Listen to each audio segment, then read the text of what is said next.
Okay, go ahead, Jerry. Hi, I'm Jerry DeCamp. I'm an artist and art historian, and I'm here at the John Natsoulis Gallery talking with John about a terrific ceramicist who he represented, and I actually bought a couple of pieces of David Gilhooly's work. So, John, I know your connection with David Gilhooly goes way back. Could you tell us about maybe your first interaction with David? Sure, I'd love to talk about that. But first, I want to recognize that in California today, especially here in Davis, California, not only are we dealing with the COVID problem, the virus, and we've seen throughout the country there are tornadoes, there are hurricanes happening, but just 10 miles from here, outside of Winters, the Thompson House burned down, and most of Vacaville, through Vacaville to the edge of the hills, the Winter Hills near Berryessa burned. And we are experiencing a huge amount of white ash, and it's kind of like a volcano. So it's a bizarre time. And our situation with the COVID virus has gotten worse also. So this is all happening. And what Mr. DeCamp, the great art historian, filmmaker, artist, and I just want to say, we're here to examine some incredible history. One of the founders of the funk art movement, David Gilhooly, I met him 35 years ago. I met him because I did a show here in Davis called Artist for Amnesty. And David Gilhooly is one of the major reasons why I started my gallery. I had been doing these human rights events. I had been living in England, did some human rights events. I came to Davis. My father was a professor. I was visiting, and I actually did a thing called Artists for Amnesty in the old Pistachio building at First and B. A long story short, David gave me a bunch of work.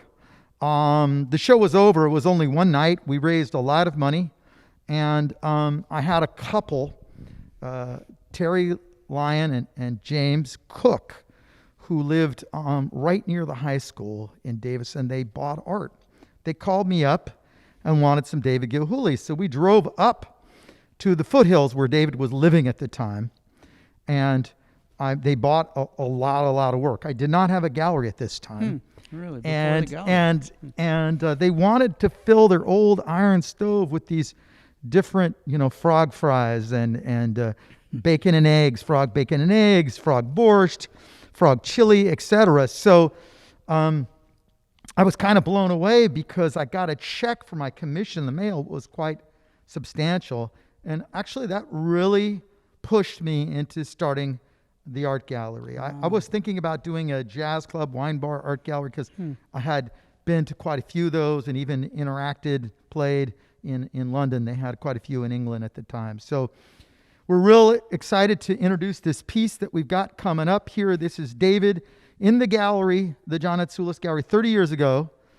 Bigger than life. A lot of people didn't know this, but he actually had a little bit of a hunchback, and he looked a lot like a frog. He was about 300 pounds, over 6 feet tall, and he would come into a room and just take over. Very, very brilliant man. He knew something about everything. And he was so larger than life. I'm not in the frame of the video talking, interviewing him. I'm not. So here we go. On the other side, here we go. Here's our video at 30 years ago with David Gilhooly. He had a one-person show, and here he is talking about his work. But it's really important to listen to it. There's a great piece in there about the funk movement. Thank you.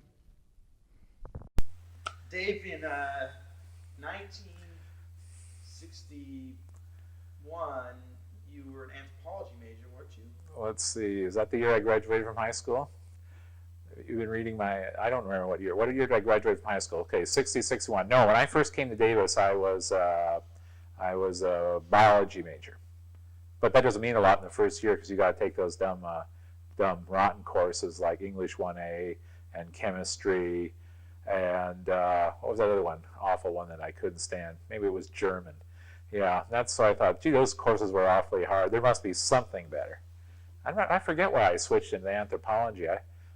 Must have been just laziness because I didn't have to take chemistry in anthropology. That was it. But I still had to take German. I just didn't show up to take the German. That leaves you an awful feeling. I still have bad nightmares. You know, that nightmares you have, you know, that you're late for a final and you realize you haven't gone to the course the whole semester and you're going to make it to the final. I keep having those. I think it's just because I never showed up to German. You know, I don't think kids these days are bothered by things like that, but certainly in 1961, students were bothered by not ever showing up at a class. You know, taking your F. You know, I was taking ROTC too, so I shouldn't have come. I didn't come to those classes either. And Dr. Crowley in the anthropology department was pretty much your first influence? In art, I guess, when I was taking those courses at the same time, I had started taking the course from Arneson and Thibault. And then you had to do some requirement things, you know, art history. Just because of him, I got through art.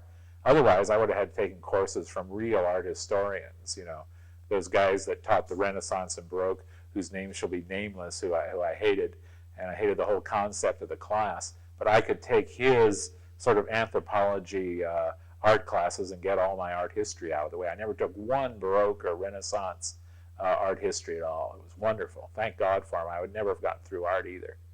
I'm not a very good academic student. I mean, I was out of high school and I was relieved and I didn't want to go back to high school. And that's what I felt I was doing and having to take those classes I wasn't interested in. How'd you get started in ceramics? My usual story that I always tell people is that I had pre-enrolled for art and drawing to impress an art major. And I never saw her again, but I was still stuck with those two classes. I don't know why I didn't drop them, but I went ahead. Maybe it was because when I went into Arneson's class, there was about 40 female students and me. And I don't know if I really put that in. I don't know, it seemed like a sort of an impossible thing to do to take it, and maybe it was sort of that challenge. And so Bob Arneson was glad to take me because he knew I could be a flunky and clean up. In those days, the co-eds, as we called them, the girl students, they weren't too willing to clean up. They all had nice dresses on, and their hair was well combed and everything, and they had very nice fingernails. And he knew that none of them would clean up or, you know, sweep the clay off the floor, make the clay, stack the kills. I think he knew I would do it. Maybe he knew that his teaching assistant wouldn't do any of these things either, at least not when he was supposed to at 4 in the morning. So I don't know, I just sort of took it. I don't know. I've jumped into things like that more than once in my life. Just sort of did it for no good reason, and it always turns out good. And it did sort of turn out good. And at that stage in '62, what was a typical Wayne Thibault drawing class? What was that like? What did it involve? Oh, it was nice. Well, we all, you know, you have a room. You're all standing in front of an easel. I think there was easels in it, though I don't know why, since we were just doing drawing. We must have been doing the drawing on something. Gee, it's kind of vague. But we're all in a circle, and usually there's a still life in the center, like a thing with some things on it. Or it tells you, know, with a potato chip or an egg on it. Or else we had to go on home and do those. But that was it. You drew, you learned to render. And it was really sort of valuable, but I didn't really figure it out right then. I only figured out rendering later when I realized all you had to do to render, in other words, get the shades in between white and black, was to look at a black and white photograph. The wonderful thing about a black and white photograph is that it reduces a color scene into a rendered drawing. And if you copy that, you'll learn how to render. Mostly, he was trying to discourage us from being artists. He told us that only 0.1% of anybody in art can support himself by making his art. And that was a good challenge. But he also taught me the words didactic and discursive, which I found absolutely essential in my being able to talk about art with other people. And, you know, he was more of a challenge. And that's about the main things I remember, just him talking to us a little bit at the beginning of the class, and then we had to draw from some sort of still life thing, a crumpled piece of paper, the potato chip, the egg. And it was nice. And again, he, you know, in saying that I couldn't do it, that just made me want to do it. So your was a obsession challenge. with food didn't have much to do with Wayne Thibault in '62? Not really. I suppose we were aware more, like, I remember the gumball machine mostly, because that was being reproduced a lot. And there were other things, like Wayne was the person told me to take my first bronze things, which were the first art sort of things I did, to show them to Wanda Hansen in San Francisco when he was showing there and I was making a delivery for him. So he'd done things like that. As always, was very supportive of my work. You know, but his stuff, it didn't, I don't know, things have happened, things parallels, like in my samplers, for instance. Now, Camille made a little sampler way before I made any, but I never thought of that, and it was my portfolio maker who suggested I should do a Gilhooly sampler of miniature frog food. I never really considered her things. So, you know, things will slip by me that may later become part of my work, but they weren't important to me at the time. It's hard to say that they really influenced me, but maybe him doing food did. I did, the first bronze thing I ever did was a sandwich, which I made out of real bread and wax and stuff. And the lesson I learned in that was, of course, to always make the stuff first like you were a real cook, and then put it all together, because in no other way would it look really authentic. Of course, I threw out that little piece of bronze. I think I melted it down. We used to melt down a lot of our bronzes because we couldn't afford to buy more bronze. We would often send the lady students out to the out to the construction sites to get our copper and brass. They would schmooze the construction guys to give them their scrap brass and copper. So we would continually go, or if we ran out of money, then we would turn in our scrap, our art at 30 cents a pound at a scrap yard. So I think that piece must have got melted down. How come, to what can we attribute these culinary themes? Do you like to cook, or what? Cooking has always been an important thing. I had a grandmother who was a very good cook, taught me about noodles, cooking noodles, and she also taught me about chocolate donuts and cold cereals, things that have always been important in my life. While I may not eat them, they've still been important in my childhood when I did eat them. Food is part of all of our lives. It's very difficult to avoid food, or else you will die if you try to avoid food. Whoa. Who unplugged us? Oh, a circuit breaker. Huh? Oh, we hit a circuit breaker. We have to switch a circuit breaker. Which one went out? This one. Yeah, left side. Too much power.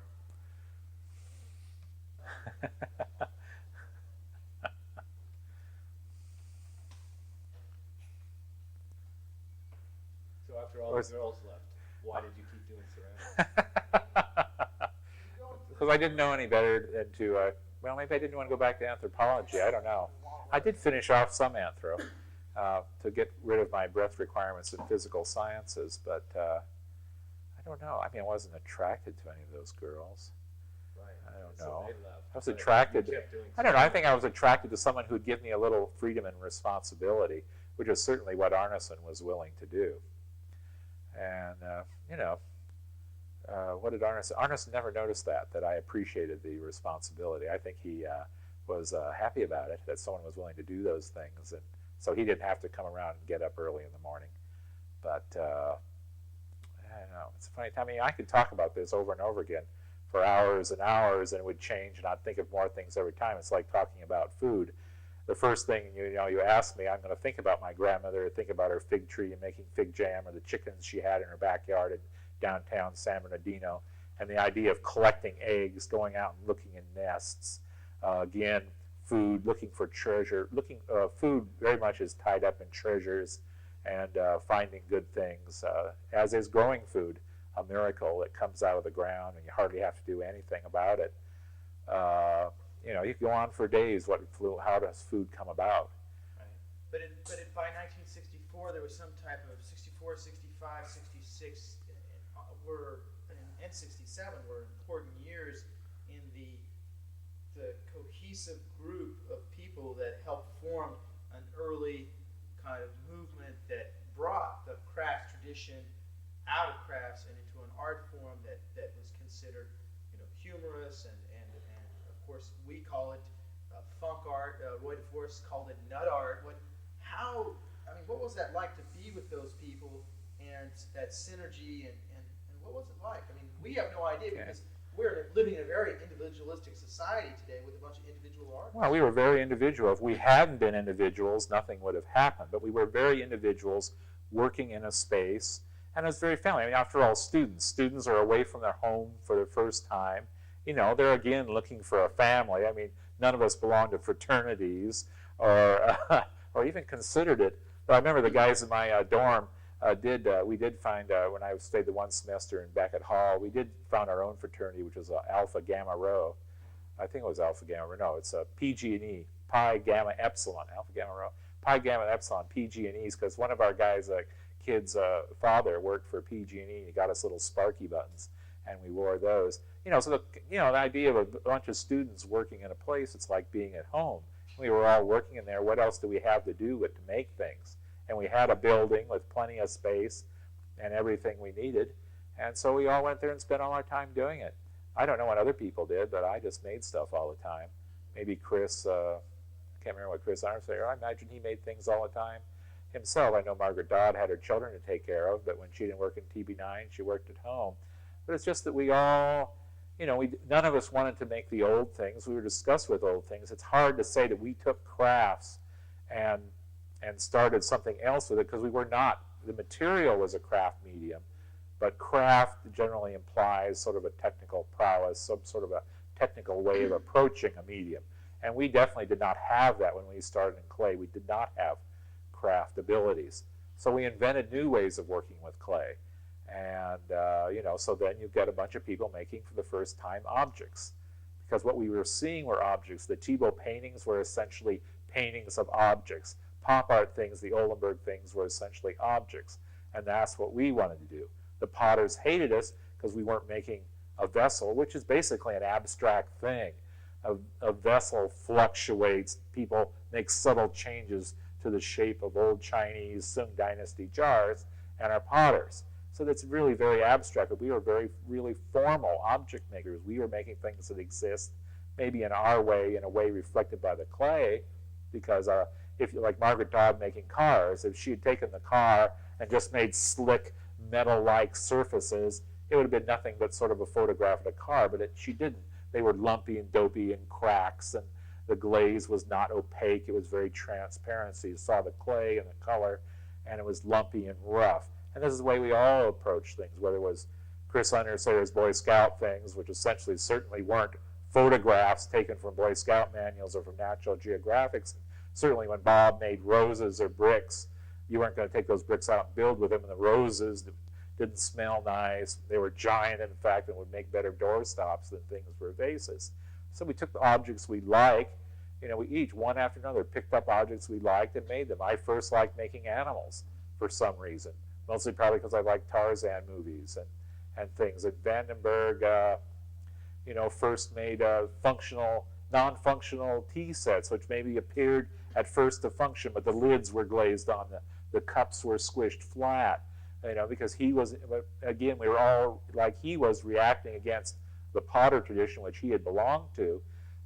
He was making things that were non-functional. I had nothing to go against, because I hadn't done art in high school, so I hadn't been sat on by teachers. But Peter had, Bob had. They had a tradition in real art. So I had nothing to react against, so I just started making things I basically liked. And so I loved Tarzan movies. I loved Tom Swift books. I liked comic books, science fiction. So all those things started coming out, gradually developed. Of course, at first you don't think you can do the things you like. You think people will laugh at it. For instance, dogs. I like dogs. Maybe I really like clay dogs because I don't have to clean up after them. The same way I've always liked other people's dogs. But to take a dog and do it was an art was so disgusting to people. It was so anti-art in 1965 and 66. People were scorning it. People would say things to us like, "Do you call that art?" And people were very much against it. Now you see dogs are everywhere. They do shows about people doing dogs. But to do a dog in 1965 was the most terrible anti-art thing you could possibly do. Now, of course, 20 years later, it's a part of art. I think the only thing people could go back to was Rousseau, because he had a lion or maybe a couple other sort of African animals and stuff. That was the thing they always referred to. And that was the most current, closest to 1966 that people could refer to of another artist using animals, which was kind of amazing now when you see animals and everything everywhere. Dave, the point was more about the big Museum Show West show and about the other exhibitions at that time, because maybe not to you, but to the rest of the ceramic sculptors and the art world, although you definitely didn't address anything from the craft tradition, yet you showed in some of those exhibition places that in the past had only showed ceramics and mixed media objects in a craft format. Mhm. So for someone like myself, I'd have to say that the influence, even back to New York, even back all across the country, the influence of this group of 6 or 8 or 10 over the early part of the 60s, what was the response? I mean, we weren't there. How did they respond? I read the 4 different articles about the Museum West show, and there were mixed thoughts about it. And I was wondering what was the response to this new object making Davis group? Well, the Museum of Contemporary Craft, which the Museum West was like a Western branch of, has always, for some reason, American Craftsman Council was, always supportive of the work. I think maybe the people who were running it, Paul Smith or whoever was running at the time, was maybe looking for something new. Certainly, they did articles about us in Craft Horizons. The Jill Pugliese article that you're mentioning in Craft Horizons. They supported us, but yet potters themselves, and that was the main response that we got, hated us vehemently, would attack us if we went to, would not allow us to, Bob was a member of the San Francisco Potters Association, but certainly they would never take, all of us then, Bob wanted us to all apply, so we did. Of course, they turned us down for comments like you didn't trim the bottoms of your plates, and you didn't finish the foots right, the clay was too thick. These certain standards, the way clay was supposed to be used, and they hated us because we were taking their medium, which was sacred, abstract medium, and then making it in things which they did not seem appropriate. The public must have reacted well because we sold the things in the Museum West show. They were purchased. I still run into some of the people who purchased these things at that time, and they were very proud that they were so smart to buy these things for $50. And, so the public accepted them right away. But certainly the people already other than the museum people, the other members of the Craftsman Council, the artist members, the craftsman members, did not like us, nor did certain sections of the public, I suppose. I remember Arneson being attacked by nuns in Wisconsin, and then or other students in different other schools than Davis, students at San Jose State, where I went and talked very early, students at San Francisco State, who didn't like what we were doing because we were, again, going against what their teachers were teaching them. So we didn't get a lot of response. We weren't sitting around in Museum West, or we weren't up at Reed College, or Common College, as we call it in Portland. And so we didn't really hear what people were really saying. But since they purchased them, we figured the public must have liked them. I mean, this is the early 60s. Pop art is very popular. It's starting to spread out. The regular person is starting to see it. That's where we are in art at that time. Mostly people are still, of course, abstract, expressionist, figurative expressionism is being done in the Bay Area very strongly. I mean, if we're 1965, 4, I mean, that 65, 64 was the big time for figurative abstractions in the Bay Area. So that's what's most popular and what's known by people. And suddenly here this thing is creeping in. But the implications across the country, we're looking 25, 30 years later, the implications are there because there are artists now in all different mediums that have looked at the funk group and they have reacted to it. So now you're looking at 30 years, 25 years later. What do you think? Do you think that this group was responsible for a lot of the progressive movement towards making objects and creating humor in art and exaggeration in art? Yeah, there was no one else doing it. No one ever really has. We were, you can say that, of course, Olenberg, but then Olenberg, really what he was more involved with was performance, and that sort of New York whole performance thing was very big at that time. So it's hard to say that he had that influence. Then you didn't see people in New York starting making hamburgers and other objects. You did not see. So certainly if he was having that sort of influence, to me, his influence that he really had in his area in New York was in the performance work, not in the objects he made. You don't really see people taking lumps of plaster and working them into a piece of cake. or taking lumps of anything. So maybe Bob Mallory taking boxes, cardboard boxes off the street and dipping them in resin and hanging them up.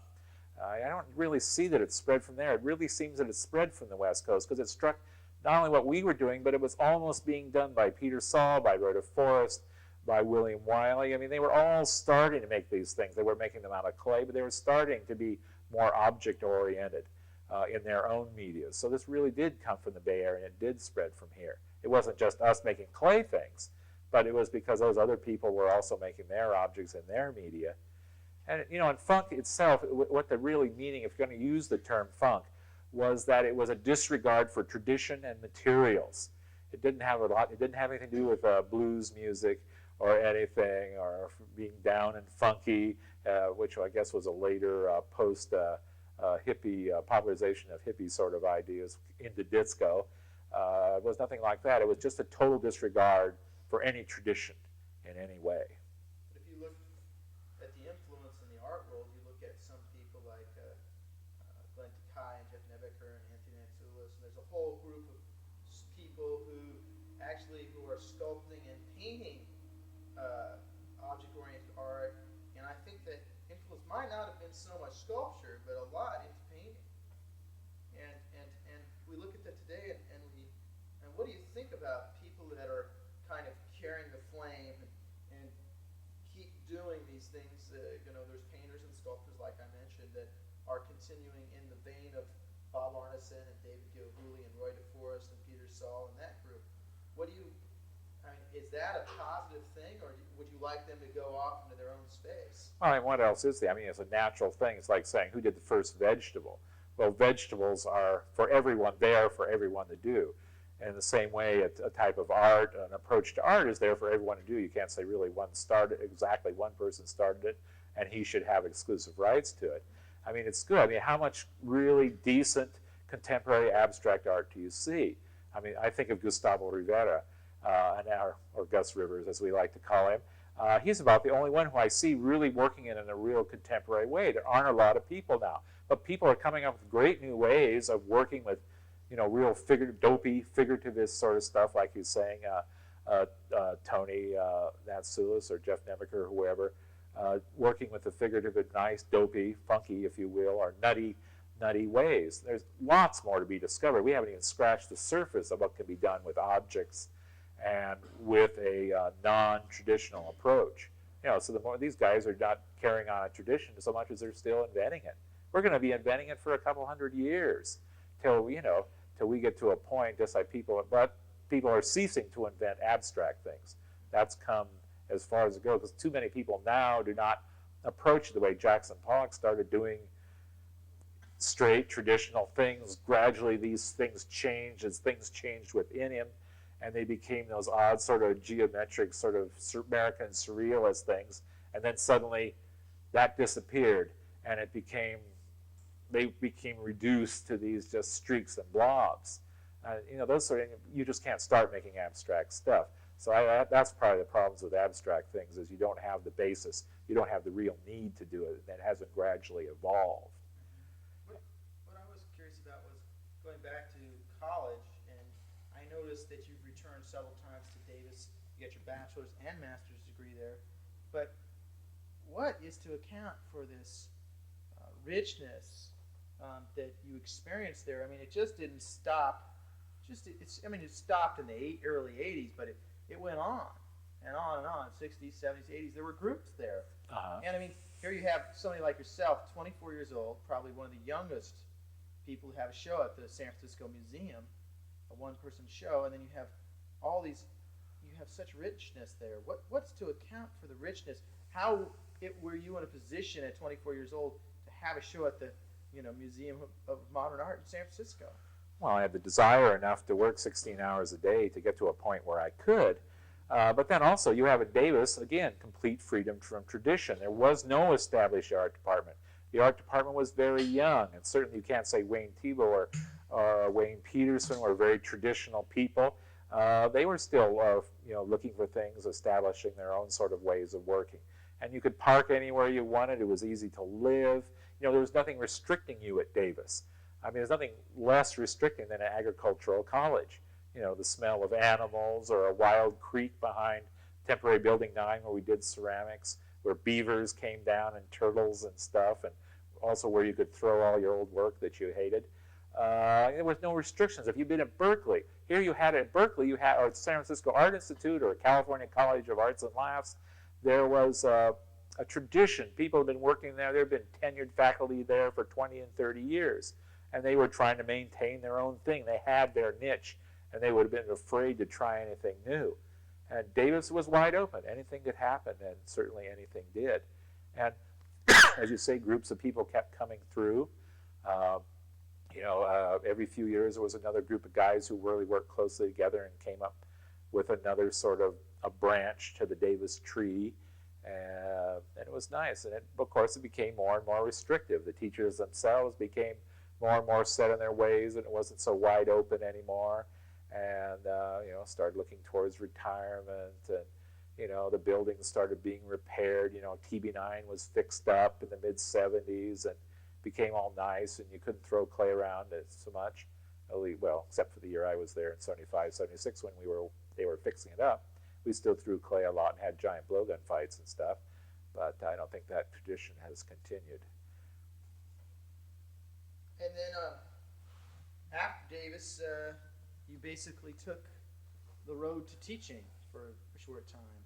Well, William Wiley's advice was that, that it's kind of a good idea to teach after you graduate, because not only do you get money, especially when you weren't making much or you weren't selling a lot of stuff right away. Let's face it, things weren't selling that well. Who was selling a lot? Of course, Wayne Thiebaud had always been selling a lot because he was a famous pop artist selling very well in New York.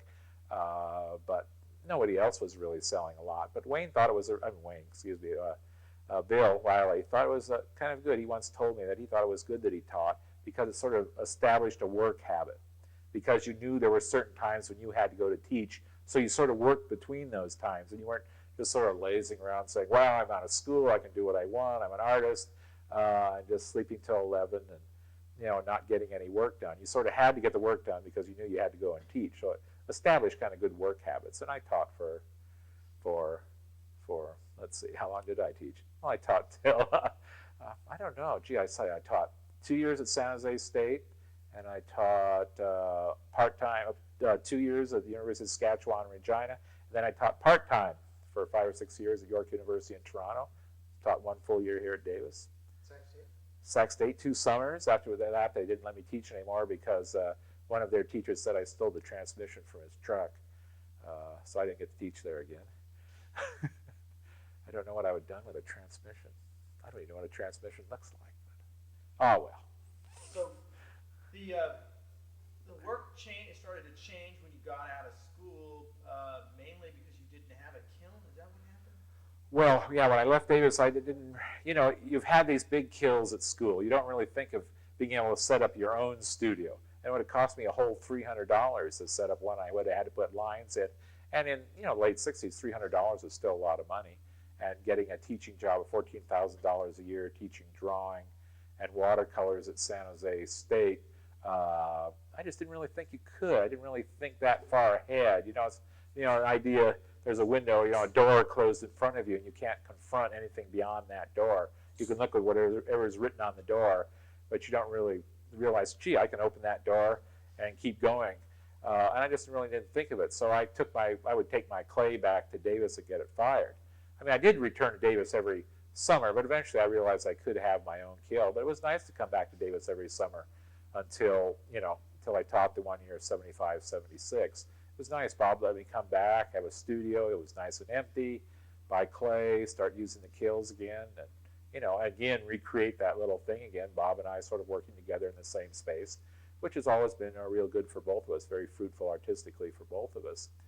And so Bob is being completely unselfish. He got things out of it too. So I didn't. So I did some paper mache things, started doing paper mache things. I did, after all, have to teach watercolor, and I'd never done any watercolors.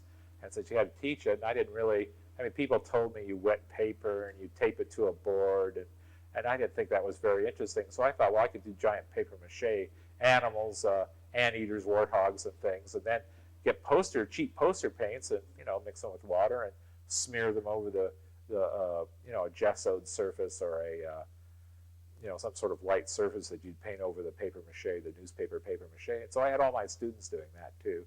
Not animals, but we had projects like we made meals, abstract meals and other objects out of paper mache and then watercolored them. That was probably why they tried to fire me after I was there for 2 months. But they couldn't fire me because I was only on probation anyway. It's the watercolor. There was a lot of members of the American Society of Watercolorists at San Jose State. And so they couldn't understand why I'd been hired. They were really annoyed. But can't fire somebody who's not really there, who's only on probation. The evolution then went after San Jose, going to Saskatchewan, and the evolution there was that you somehow got into making frogs. I know the hilltop jars were the first frog pieces that you did, but then you really moved towards doing this whole mythical frog world. Can you elaborate? Well, it was the response that people, as you say, I was doing the lidded sort of casserole cookie jar things, little scenes on lids, because I found out you couldn't do scenes on a slab of clay that you might have on the table because it looks like a broken chunk of something else. Somehow it had to be lifted up. And putting it on top of these jars was sort of a natural thing. Once I saw someone else doing it, those Tang Dynasty guys do it, of course it seemed natural. And the first things were African and everything. Then I started doing these frog things. America, the Land of the Frogs, Statue of Liberty, and a map of the United States with frogs sitting on all the different states. A bunch of giant flies and frogs on top of a cookie dish, lidded cookie dish. And the response was so good. Because as an artist, you work towards people, towards their response often. I mean, you want to communicate something for them, to them. So when you see that they're responding, then you sort of work, and people started thinking about, well, gee, what was he communicating? Was I talking about human beings going to wipe themselves out, frogs taking over? Because I did have frogs the same size as flies, and this was the change to me, and frogs the same size as rhinos. So somehow I realized these weren't regular frogs. Maybe these people were right. Maybe there was a big atomic holocaust, and frogs became giant, the same size as rhinos, or else frogs became very tiny and were the same size as flies. I hadn't decided. I let other people decide for me at that time. But I started doing these frog things and doing the frog art, then doing the frog Last Supper. But the frog Last Supper, I was afraid to make Christ a frog at first. I made him sort of as a person, but I didn't make people very well. So he looks kind of like a pink anteater or something. And so I never did noses. I was trying to take a little nose on a little bitty figure on a giant ceramic postcard. It's kind of hard, so the nose is too big, so he sort of looked like an anteater. But didn't bother me. I made Madonna and Frog, and they were both frogs. I made Frog San Sebastian, pierced by pussy willows, the first frog martyr. But they were certainly making Christ, though, as an adult. It sort of scared me at first. I was afraid people would, or God would strike me dead, maybe. Maybe I still worried about that at that time. There were a lot of things I worried about being raised as a Roman Catholic, like the end of the world and going to hell and stuff, which I find when I started expressing them in clay, doing frog hell and stuff, those things ceased bothering me, or blowing up the earth. Blow up the earth enough times with firecrackers, blow up clay earths enough times. You stop worrying about the end of the world because you've duplicated it so often. So the frogs sort of gradually grew up, but I didn't really start doing them heavily, really start thinking about what the frog world was until I moved to Saskatchewan. I still was doing the African animals and animals, doing, some animals or other places in the world, doing a whole series of porcupines and things after stopped doing the African animals, doing New World monkeys and things. But this was the show at the museum? well, it had dogs in it too. I was doing the dogs and cats. Though the biggest dog year was when I first moved to San Jose, and I did dogs in my house, and then took them back to Davis and fired them, and did dog watercolors. But then I also did a giant paper mache alligator and anteaters and warthogs, and that's when I got most interested in pigs too. But no, when I moved to Regina, there was not a lot else to do. I didn't have the whiteware clay yet and stuff, so I was using terracotta. But started doing, I don't know, for some reason Regina, Saskatchewan seemed to be a perfect place to start doing frogs. And I was doing them in my basement. I did have a little kill by that time, so I could fire them at home. Actually, this job required me to build a kill, too, which I didn't know how to do. which you're supposed to know how to do, I suppose, when you're a ceramic person. But it was a good place to do frogs. Wasn't I didn't do orangutans and stuff there, which I did, but the frogs became the big thing. Frogs and a few moose. But the frog world took on all different personalities, but the statement was it more about frogs as humans, or I'm trying. Well, it was us. I would figure there must have been a point when we first came to this planet as beings, whatever, 58 odd, 68 million years ago, that we could have just, if we were looking around, now, what are we going to use for a body? Because after all, a body is essentially a tool. It's like a hammer. It's something you can use to get something done. So you're looking around for a body. You're looking maybe at an Earth, a planet, with all these different indigenous animals. Now, which one is most appropriate to use? Which one could you use and develop into a super fine pneumatic hammer rather than just a regular swinging hammer? And so you pick out one. It seemed we just as well could have chosen the frog body as whatever this body was back then, pig, lemur, whatever, some proto-pig lemur thing way back there.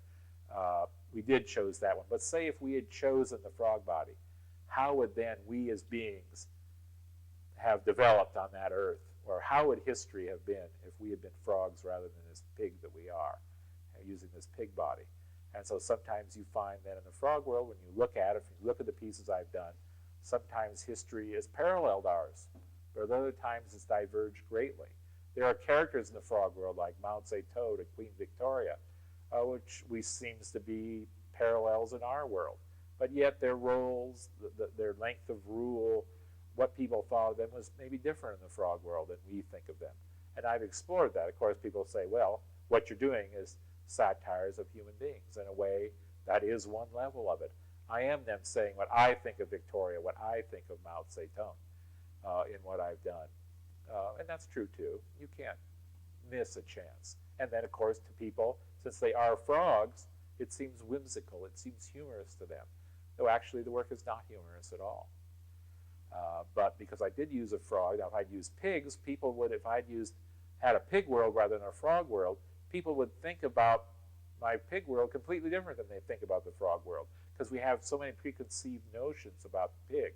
I use frogs because we don't have preconceived notions of frogs. They do not fit readily into the general European cultures. I have recently heard of the Dongsen people of Southeast Asia, who everything involved around the frog, everything. Frogs appear in all their myths and everything, but I had never heard of these people until a month ago.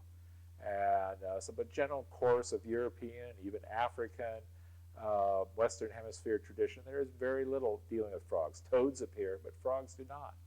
So I can take them and have them do anything I want. If I had taken pigs, people would have thought back to the medieval monks, thought about pigs as being sloppy, wallowing in their own filth, and all that stuff that we think of. Pigs were piggish and everything. So people would have considered the pig world completely different. Other people have, since I had the frog world, have developed their own pig worlds. And it hasn't worked out well for them. Though I prefer pigs. I mean, I like pigs. But then again, in clay, you're making an object out of clay. A lump of clay is almost always like a frog already. And it's interesting because you get that whole parallel from slime. Frogs are raised in the water and the mud, and they go out on land. And clay is much that same thing, too. It's the slime. When you fire it, it becomes hard. It changes. Clay metamorphosizes, and so do frogs.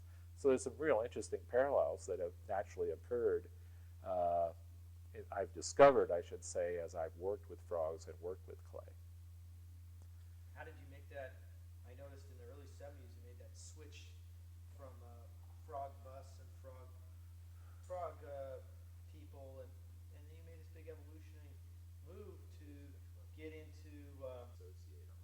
Well, but certainly the red light is blinking. Let's hope everything else is blinking too. Everything sounds horrible here.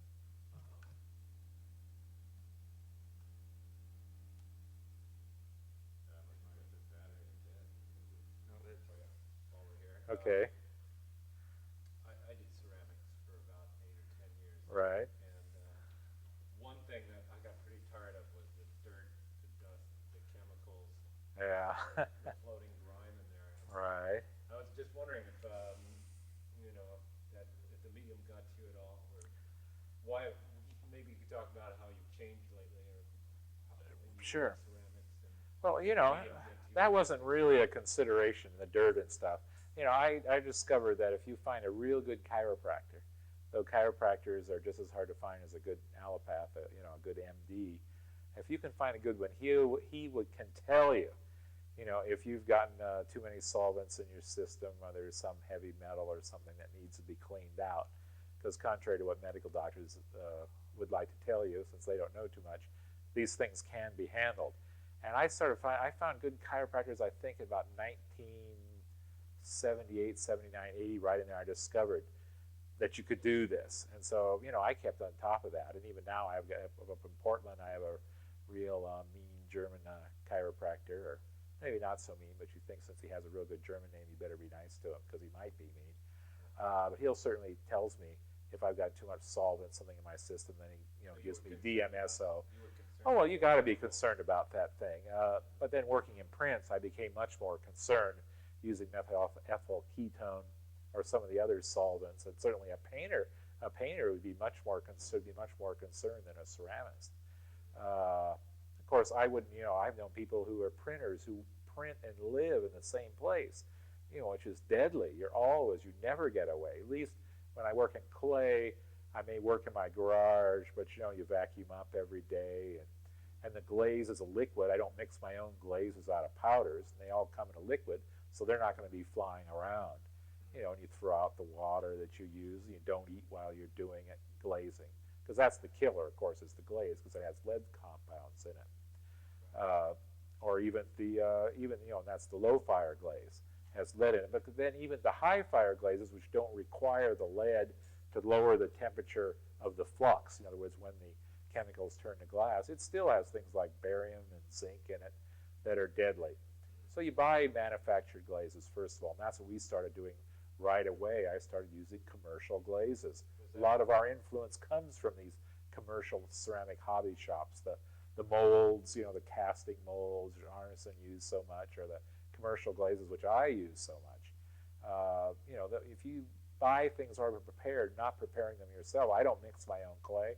I hire other people who are foolish enough to mix clay for a living. Let them breathe the dry stuff.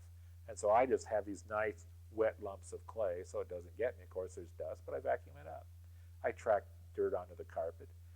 That can be vacuumed up too. As long as you vacuum it up and don't just leave it lay around, you're okay.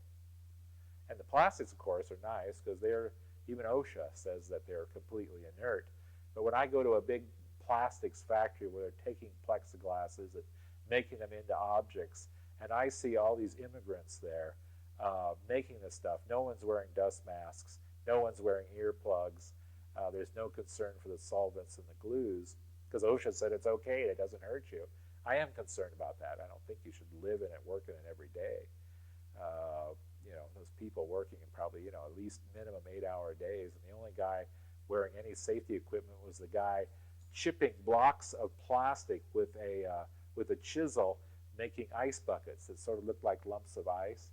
And he was wearing goggles to protect his eyes from the flying chips. No one else wore anything. I mean, you have to take sort of minimal concerns. But certainly plastics are a lot less dangerous for you than clay. So now tell us how you've switched mediums Well, to some extent. I got really, in the early 80s, I started realizing I was bored with the clay. I was getting disgusted with what I was doing. I wasn't sure whether it was how I was working, what I was working with, or the material I was using. So first I stopped making three-dimensional things. I thought maybe making solid objects was bugging me. So I sort of started making cookie cutouts that were assembled on little stages or little shaped bases, though they still had frogs and animals in it. But I still wasn't satisfied. It wasn't giving me the thrill that working used to give me. So I cut out the animals, cut out the frogs completely. Though I'd been trying to do that since about 1978, give up frogs for good.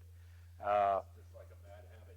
Yeah, well, you realize, you've taken them pretty far. You've just explored as much of the frog world as I was interested in. There wasn't a lot of things to do with human figures started creeping into the work, and I knew there was something wrong. But generally, my human figures don't have any foreheads. The forehead, the hair usually starts about here or slopes immediately back. So I suppose these sort of humanoid figures in the frog world aren't really as intelligent as frogs. They sort of tend to be German colonels and stuff with monocles, or Mae West, or things like that. Those human figures I didn't make at that time. But that still didn't satisfy me, so I dropped the clay. And a couple years previous, I had bought a couple pieces of plexiglass. I'm not really sure why. Again, it's one of those sort of things I did intuitively and didn't really know why I was doing it.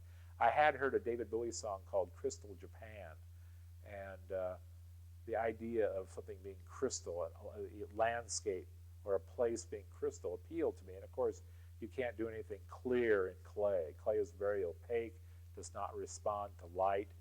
And I started realizing I wanted something that would respond to light, that light would do things with and change. Though there at the last, I was making sort of abstract food and meals, which glazed in ways in just black and white did respond a bit to light. Things, it would change as the sun would go across the sky, and the light in your living room would change, coming through the window, striking the piece, would change the piece if it was half black and half white. But that wasn't enough. That was very limited. You could only take that so far. So the plastics was a natural thing to move into. And again, like I used clay at first, it was something that had never been used. Whiteware had never been used. Clay had never been used for objects. And again, no one had really ever used plexiglass.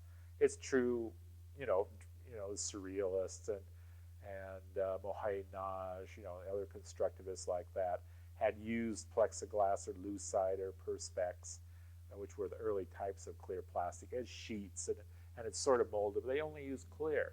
But I was never been much interested in clear. I like the color stuff, the colored plexiglass sheets, opaque, semi-transparent, or completely transparent sheets. But no one had ever used those. Again, it was a complete challenge. There was no books I could read, no people I could go to say, gee, how do I use this stuff, or what do I do with it?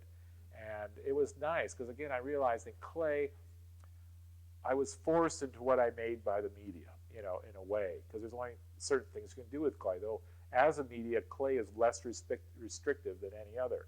A person blowing glass can only do so many things, because when that thing comes out at the end of the pipe, the blowpipe, it's one shape, and you can cut it up and do things, but you always start with that. You're very limited in what you can do, because it has to be so breakable and has to be so well cared for when you're making it. But clay was very, very unrestrictive in that. But actually, then I went to a media, actually plastics is more restrictive. But I started sort of working in silhouettes, but again, still working in assemblage, because essentially all my clay pieces are assemblage. Like that first sandwich I made, where I made the bread, I made the meat, I made the lettuce, I made the tomato, and then put it together. It was an assemblage. And all the clay pieces that way, an arc of things, started out as an arc with a whole lot of objects, which are then put into an arc, an assemblage. And the clay things then, the plastic things, are cut out on a bandsaw. The edges are finished, and then, since the plastic is masked, it's covered with paper, so I won't scratch the surfaces. I finally then can take off the paper, put it together, and see if it works. Lots of times it doesn't even work, because I can't see the plastic while I'm working, because all I see is paper. Otherwise, I'll damage the surface. So I end up with a lot of extra scraps and stuff, or extra pieces, which, of course, I can always make into another piece later, or make into some little smaller object. I can use found plastic objects like fruits and vegetables and things made already, in Woolworths and stuff that I can buy and stick onto the regular plastics. I gradually discovered these things as I went on. I discovered how to glue.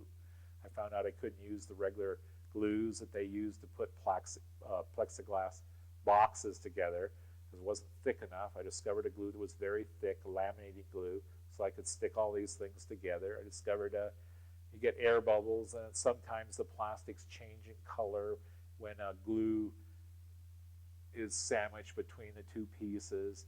I discovered all these things, and it was really wonderful. Again, I'm refreshed.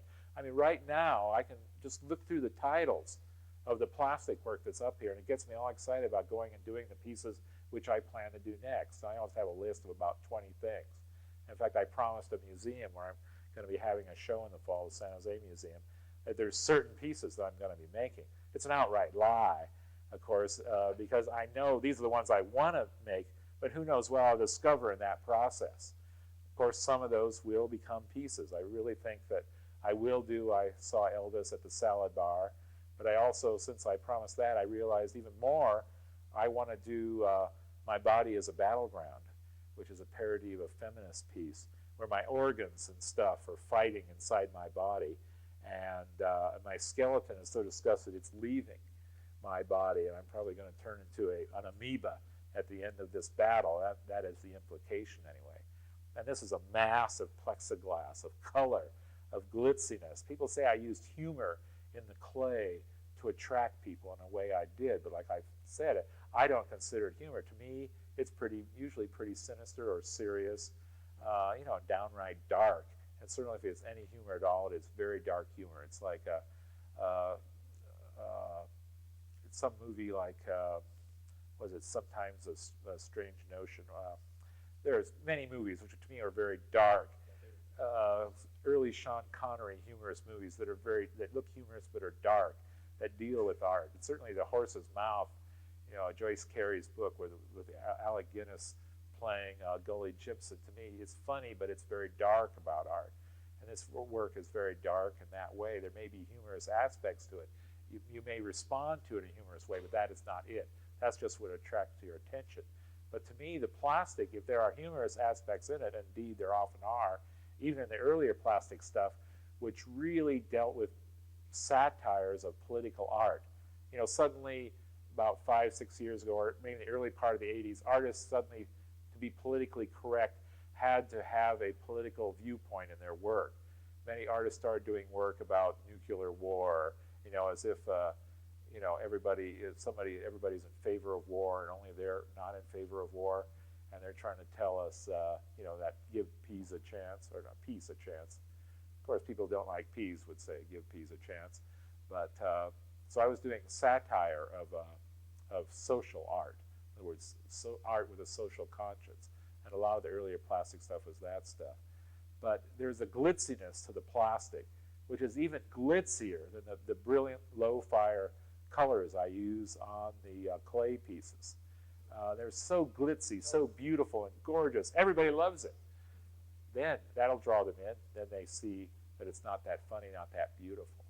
That color is really, as sighted people, color is happy. It's something, even though we think of hell as being a very colorful red, orange, and yellow place, thinking of hell as a beautiful, colorful place makes going to hell not so bad.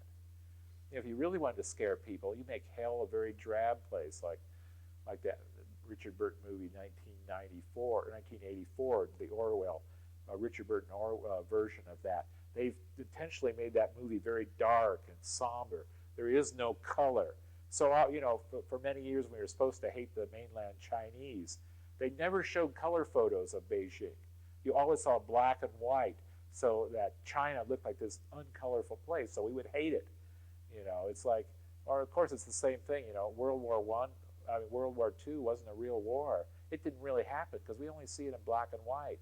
When you see a color, those color shots you see of the War of the Pacific, which is about the only color there was with some of the Pacific campaigns, you don't believe that's war. It's so beautiful and nice.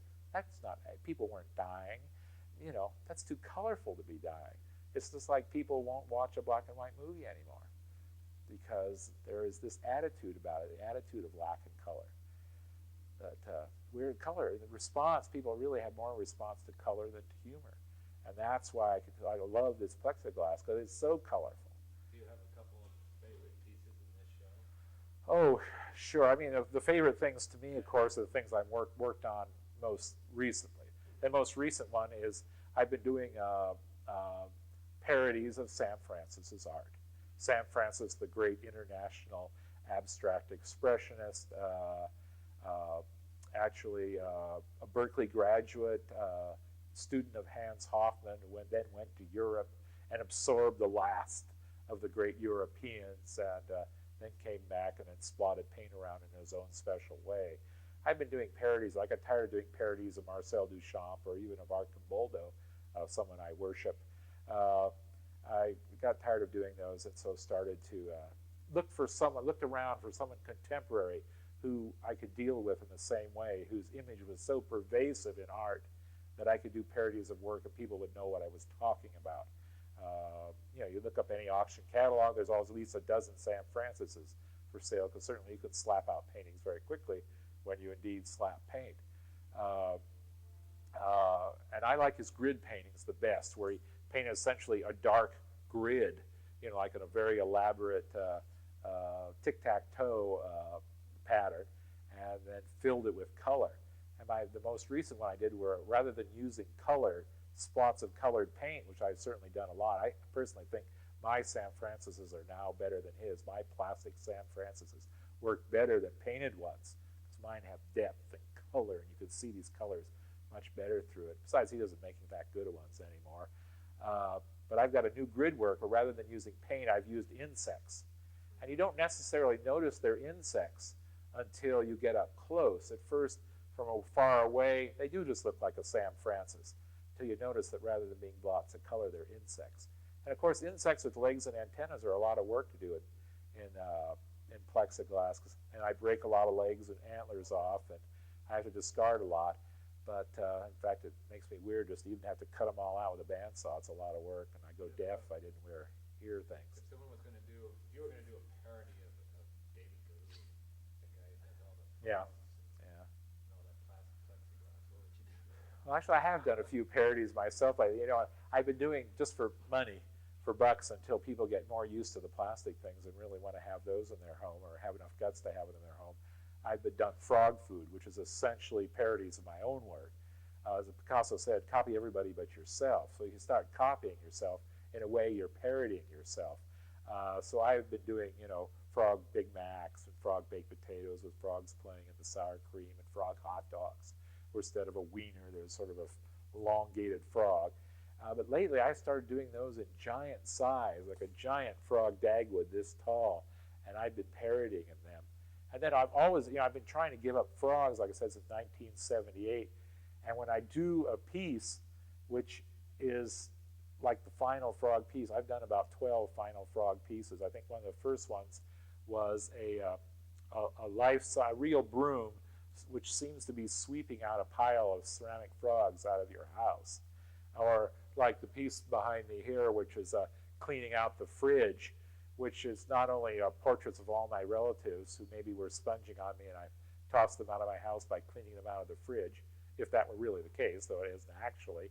I'm throwing them all out. Of course, I'm throwing them down a staircase, so I'm throwing them out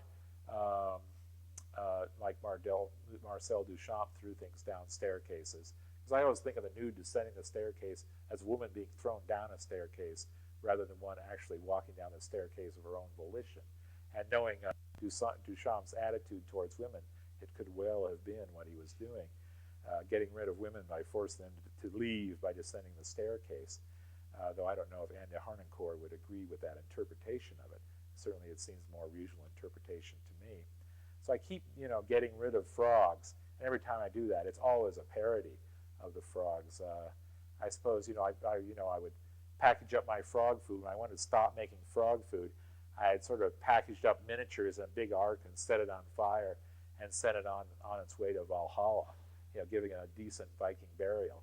And also in this show, I've done that to, which I consider my last frog, the last new thing that I thought of to do for frog food were frog sandwich cookies, where you get the regular Oreo, though I've done Oreos for a few years. I never thought I could do all these other fine sandwich cookies like Cameos and English tea biscuits and Mother's cookies and Nabisco cookies and Sunshine cookies with frog fillings rather than the normal sweetie filling. And the last things I've done in frog food, the last things I ever do, because now I swear I will make no more frog food. And of course, people say when I say that, I said that before. But I'm feeling I'm blowing my life by sitting around making frog food just for a few bucks. How about therapy? I don't need any therapy. My therapy is being horribly allergic. I'm People have to work their way out of cigarettes. Oh, well, I've worked my way out of food a long time ago. Yeah. Oh, frog. Well, let's see, 1778. How many years does it take? Yeah, it was sort of like Woody Allen, keeping going to analysts, even though he must be done by now. How overdone can you be going to an analyst? Yeah, but I don't feel a need to do the frogs except for the bucks. And then I say, of course, I own my house outright. I'm not making house payments. Why am I worrying about making money? All I have to do is come up with my house taxes every year. Certainly you can do that, even selling just plastic things. So I am not going to do the frog. But the sandwich cookies were the last thing. And I've made an ark, again, a Viking ark where they're on fire. And again, they're being sent to Valhalla. I mean, at times I even tried to ban frog foods. I made newspaper headlines that said frog food banned, and and then have a shelf of them all on fire. I've tried many ways of giving it up. Yeah, well, no, but then someone calls you up and says, "Gee, I've got someone who wants a Big Mac," and I say, "Okay, it's $1,500," and then they say, "Okay." I think, wow. I said, all I have to do is I work for 5 minutes and I get 60% of $1,500. It's really, gosh, gee, all that money. I don't teach or anything, so I don't have that free money coming in for working 2 days a week. So, gee, it's really hard to pass up $1,000 for 5 minutes work. And I said, gee, I could buy a piece of art because I don't have savings accounts or anything. I just buy art. That's my savings account. That's my children's inheritance, is other people's art. And so it's kind of attractive, So I could just up the price again. I'll just say a Frog Big Mac is $2,500 now. Anyone's food. There should be enough frog food out there now and people dying who have it, so it'll come back on the market to satisfy these people who still want frog food. That should be the way it is. Let's hope that happens. I promise one last a catered affair, it's called, down south at my gallery in Santa Monica. I promised her that I'm going to have some special new frog food just for her, but that'll be it. That's in November of 1992. And then I won't make any more. How about 10 years or 5 years from now? I imagine you probably don't think that much about it. Well, once in a while, you do think of a frog piece that you might want to do. Actually, just art-wise, what do you think you... Well, I've always had this dream. My work has always been kind of intimate. I make it in garages and things which tend to be dark. I don't make things outside in the bright sunlight. Things are made for intimate spaces. They tend to be small. And in clay, you've got to have so much elaborate large kills and strong walls and assistance to make things large. I've never been able to make these big pieces, which I dream of. But in plexiglass, I'm trying to push myself to a big, huge piece that is so wonderful and busy. It's more like a Frank Stella of objects and things. There's a vision I have of this ultimate piece which I would like to make. And I always feel in plastic I've gotten closer to it. It's just this big piece that's going every which way, and it's occupying this great hole in a wall, this big empty wall. That's the trouble with sculpture, when they build homes, there's all these blank walls, and those for paintings, but no new homes are built with sculpture stands built into them. You either got the hearth or the coffee table. That's always been limiting to us sculptors, is that there are no sculpture stands built into homes. That's why we're not rich like painters. Well, that's an aside. But I have this vision of this painting, or this piece, or this way of working even more. And I keep trying to approach that, and I've gotten closer and closer in plastic. It's how do I start, what is the first move I make to make this idealized piece?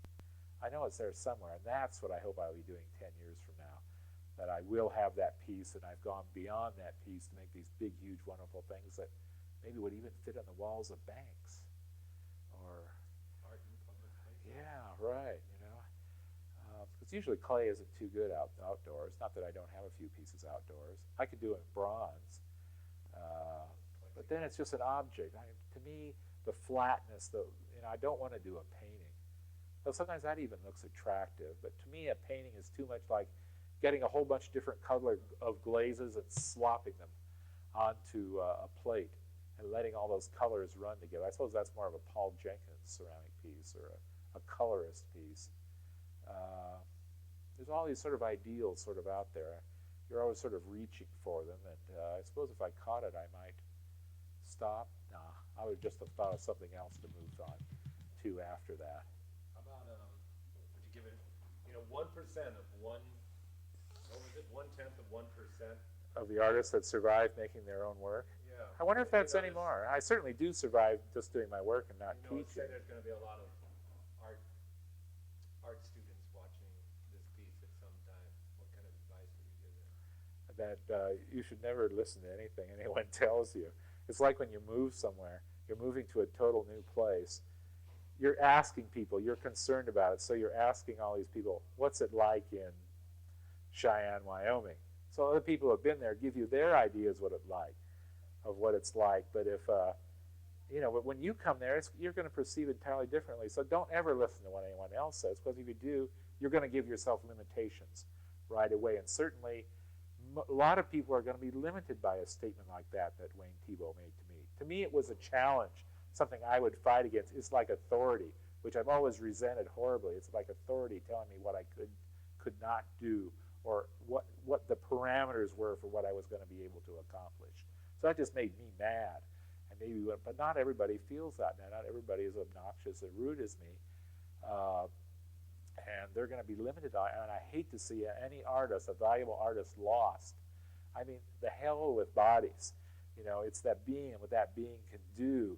If bodies are destroyed, if you die, you can always get another one. Bodies are just hammers, just tools which we could form in this physical universe. And that's not but it's you as a being and what you're able to do. If you let that limit you, I mean, I'd rather be blind than limited by a statement like that. I could get much more done as a blind, deaf, mute person than I could if I were to listen to a statement like that. So you don't listen to them. Because I think anybody could make a business of art and survive just by making art if you have the right attitude. If you have an attitude that artist isn't supposed to be involved in business, that he is above it somehow, in his beret, our society's concept of an artist is still a crazy person wearing a beret and a smock, living in a garret, who cuts off his ear every weekend. And that is our concept. If you, again, accept that concept as an artist, you're not going to be interested in business. It's not going to be fun to you. And, and so you just don't listen to limitations. Don't listen to other people's stereotypes of what art is or what can be accomplished or should be accomplished by art. Because as many things these days, in 1992 as I speak, so many things are being politicized. So many things are becoming something you must take a correct stand on or not. Things are no longer gray, but you're supposed to accept a black and white stance on things. Nothing is ever black and white. Things are always shades of gray.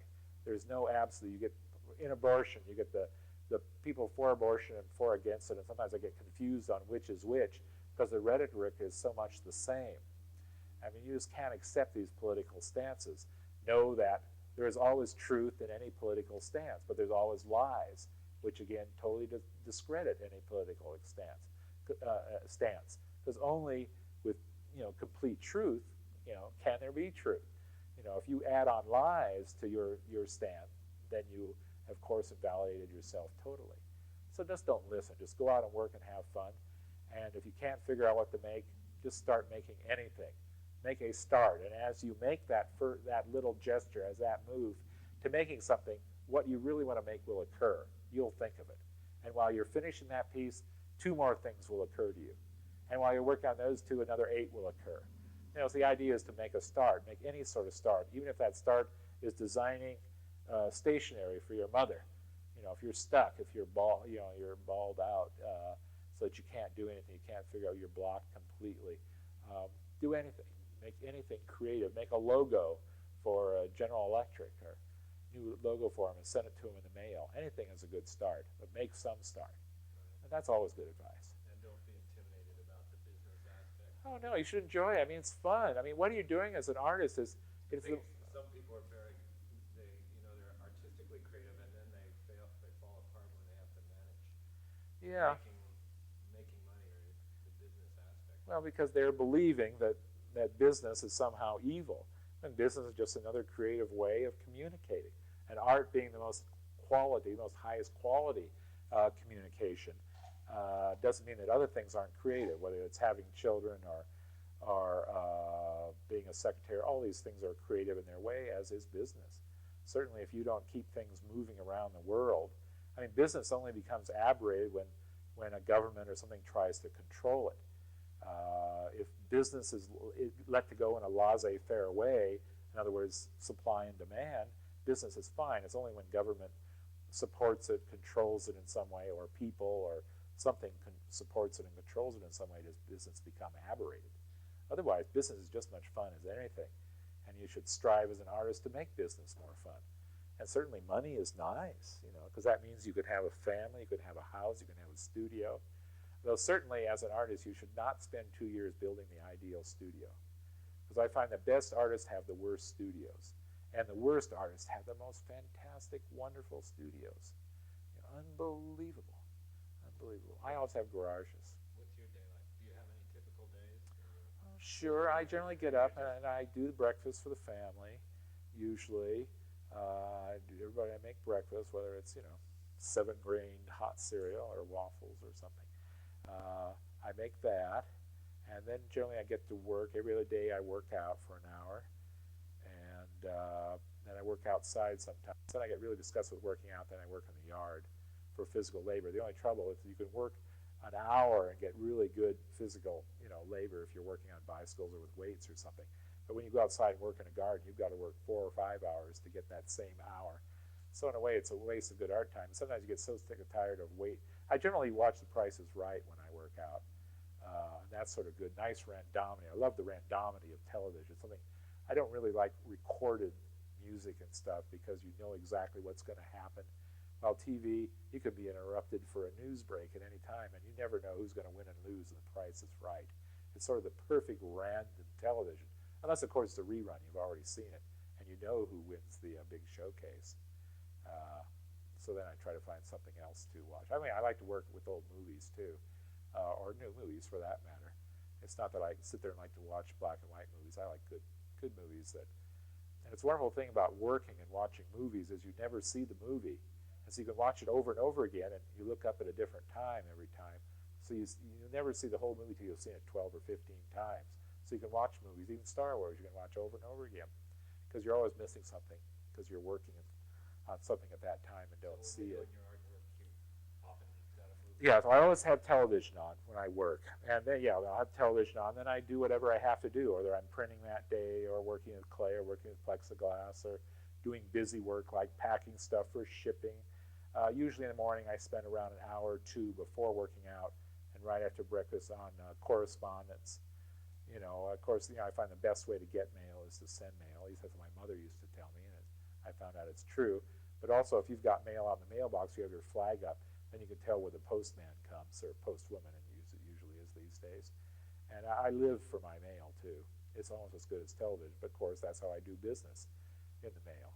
Even though I have a fax machine now, and I talk to people on telephone, still, checks come in the mail. You cannot yet fax checks, which is a damn shame. I suppose if I took credit cards, I could then have orders faxed to me. I can't even fax invoices to some companies. They said fax doesn't count. We've got to have it can't come by fax. Oh, really? Gee, well, you do it. Then you do it FedEx. FedEx is even better. It's good too, because then you wait for mail. Your unusual FedEx guy who you've gotten to know personally comes to your door. Communication. The whole idea. Of course, if you're interested in art, you have to be interested in communication, since it's the same thing. But then, of course, isn't everything, for that matter, matter of communicating. Any last words of wisdom or any other? I know we're keeping you from putting up your show here. Although my show is already up, I don't have anything else to do. Oh, great. No, I've already told you many words of wisdom.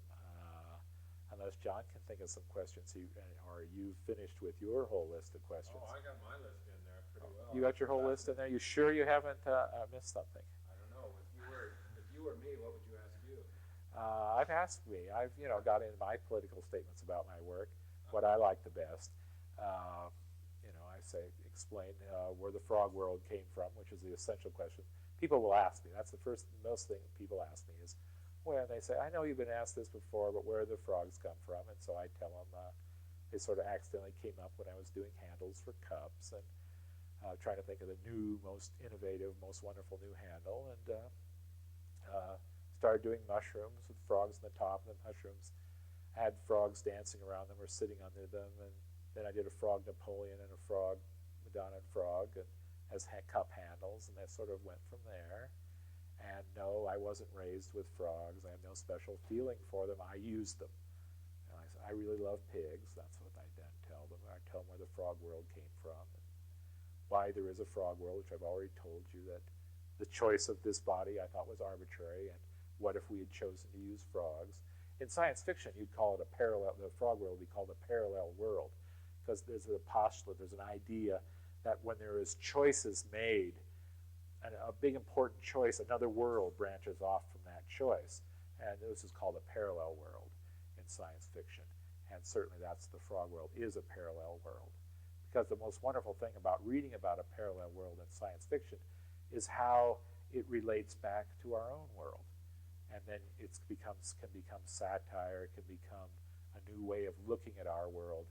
And that's always the wonderful thing about a parallel world. And the only thing I like better in science fiction is post-apocalyptic science fiction, like David Brin's Postman, or Arthur C. Clarke's Against the Fall of Night.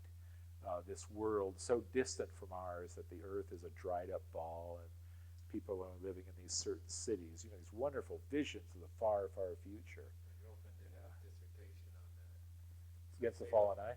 Oh, about no, that whole idea. Literature and post-apocalyptic literature. Yeah. And maybe I'll get you a copy.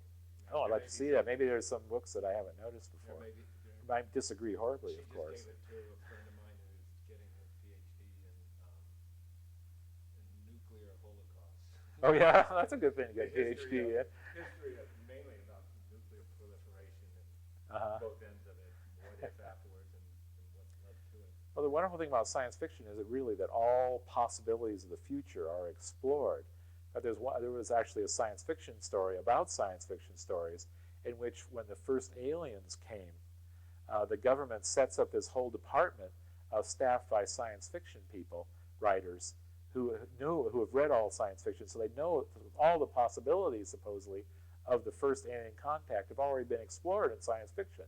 So if you knew science fiction very well, then you would see what all the different scenarios are, and then you would know how to react depending upon what scenario this first alien contact seems to be taking. And so that's a nice idea. So in a way, that's the same sort of thing. Here's a question. Okay. How do you think an art historian or an art critic, I imagine they're two different things, take your pick. Yeah, right. Would describe the work of David Gilhooly? Let's see, art historians and art critics, they say if you can't make it, you write about it. If you can't write about it, you criticize it. You can't criticize it, you paint it, which shows what we think of painters, I suppose. But yeah, it's hard, well, of course, they're, again, individuals. And so often with these individuals, which is the same as gallery people, art writers, gallery people, museum people, art critics, art historians, again, they cannot exist without us, the guys who make the stuff. Often these people forget that. And that's what an artist constantly is doing, is reminding these guys that without us, buddies, you don't have a job. You're sucking off of us, you're living off of us, you're living vicariously. And that's why we always get a laugh when a collector becomes a dealer, or a dealer becomes an artist, or a collector suddenly becomes an artist. It's very funny. You see that happening a lot, and usually it's a complete disaster. I think of one recent collector who became a dealer in San Francisco who's embroiled in all sorts of out-ethics things, all sorts of scandals and art frauds and everything. He should have stayed a collector. So you should never leave your thing. But they're each, as an individual, they're going to say what they think will make them better able to survive. I'd like to meet the honest art historian, the honest art critic, who really views things as I'd like to see a comedian really view the whole political spectrum from the point of view of himself, not having some political axe to grind. And I'm always sorry, and that's why Mark Russell is so good at political satire, because he stands apart from all and laughs at everybody evenly. I hate to see somebody suddenly become a super Democrat, hating everything, making fun of everything Republican as evil, everything Democrat is good, when they're all bumps. Like they say, what was it, probably Mark Twain that said, don't vote, you only encourage the rascals. Which probably people now attribute to Groucho Marx, because I find many things that are attributed to Groucho Marx were things that Mark Twain actually said, not that Groucho. Change that question then. Change it to But anyway, who knows what they think? No, if you were, If I was one. if that was one of your things, if you could step back and go, okay, paragraphs to write about Arneson, Thibault, about Freud, of course. Oh, here's David Gilhooly, 2 paragraphs. What would we write about him, you know? Well, because I understand it, I would, of course, write the truth in 2 paragraphs. And 2 And I would write exactly paragraphs. a précis of what I've told you in this last hour, Parallel work. which I would understand. And they are sinister. And that's the nice thing about Stephen Vincent, who's doing much of the writing for this, for the book that John Atsoulis is bringing out. He understands the sinister aspect. Or Tony Williams, here's another writer also writing this book, understands where the humor really is in the work. This work is not whimsical. They know I hate the word whimsical applying to my work, and really the only person should use that is me, because then I qualify what whimsical really is. In a way, the humor is sort of a, English humor in a way. If you think of the Wind in the Willows, if you want to talk about amphibians, really the Wind in the Willows is not humorous. It's scary. And if you saw, I remember seeing the old cartoon for the first time, Toad of Toad Hall, that Disney cartoon. That was scary as hell. It is not humorous. And certainly always in English literature, which is the only thing the English are good at. The world's worst artists, of course, worst cooks, worst artists are the English. But they're as literary people, they're fantastic. Even as movie makers, they've often been excellent. But of course, as cooks and artists, they're terrible. But it is sinister. There is an outward thing of humor because these are animals talking. These are animals living human lives, seemingly living human lives, or even oddly enough, within human realms. There are animals who are existing in this way.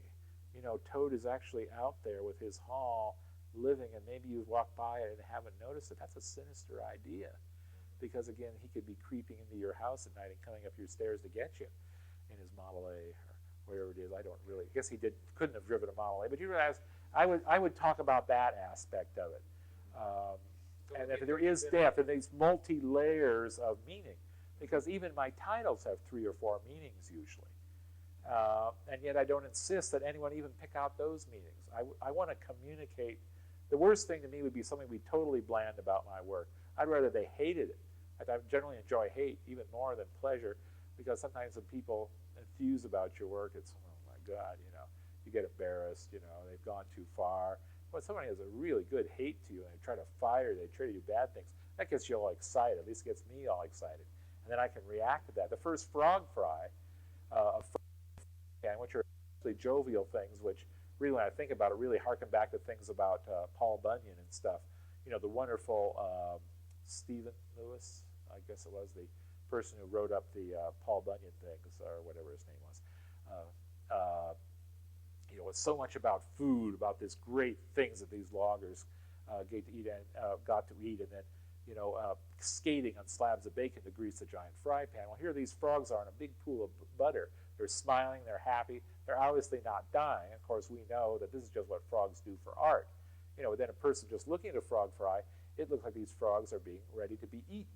But of course, since I aren't not doing frogs, I've never eaten frogs' legs. That's another thing people always ask me, have you ever eaten frog legs? Well, no, I have never eaten frog legs. That's disgusting. I'm not disgusted because I do frogs or like frogs. It's disgusting because who wants to eat a slimy frog? I'd rather eat a snake. I'd almost rather eat ants than eat a frog. But I know I was making a point, but I forgot what it was. Are you misunderstood? Well, sure. Your art. I hope so. But as long as people react to it in some way. And I was talking about the fry pans.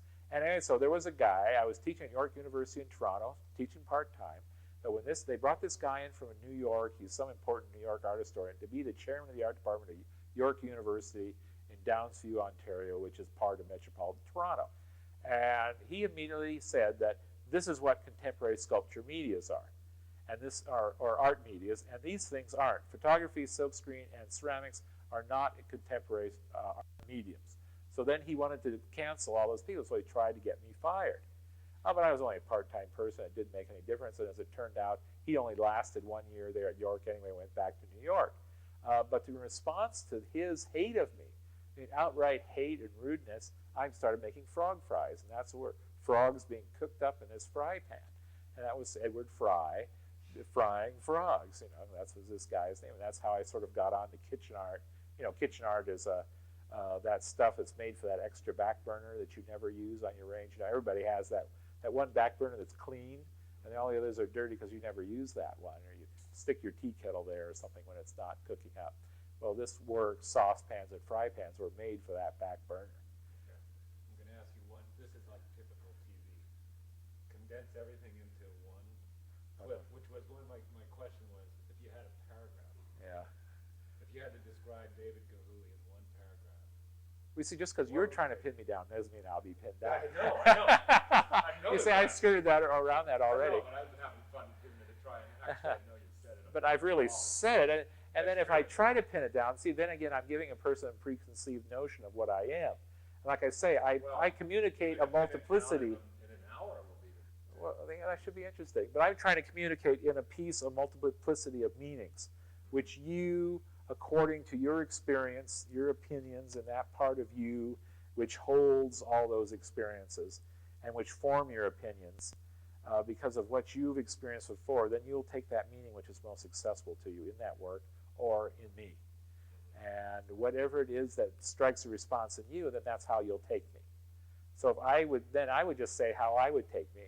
And I would think of me as this hardworking person, thoroughly committed, and an artist. I've always thought there were two things that were unbelievable that you could do. Read people's minds and make art.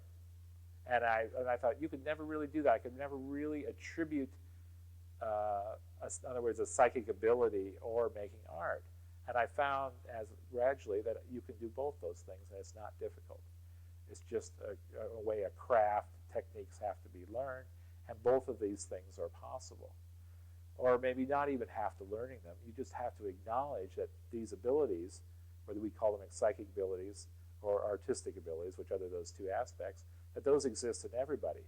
But you have to validate your ability, validate that you do have those abilities. People say, who makes artists? Who are artists? Well, I say anybody can be an artist. And people say, oh, no, I can't. When I was working, and at school, I couldn't draw anything. In other words, it means his teacher squashed them. They squashed it out of them. Anybody can make art. It's almost in a way what we're here for. And it's the highest thing you can seek to attain as being an artist. And we can all do it, and there should be no stops. And I'm sorry that some people do have stops. But if you could somehow push those away, push them out of reach, erase them entirely, then you could too make art. Of course, if we were all making art, then there'd be no one to buy it. We could all appreciate each other's art. We could trade a lot. There would be nobody making food. But then I found some of the greatest artists are farmers who work in the northern, like in Saskatchewan, for instance. There's nothing to do during the winter. Once all the chores are done, everything is secured for the winter. Okay, fantastic clips, John. Really interesting piece, and I think I remember actually that Gilhooly show. That was a terrific show, and it was the first time I had ever seen his work.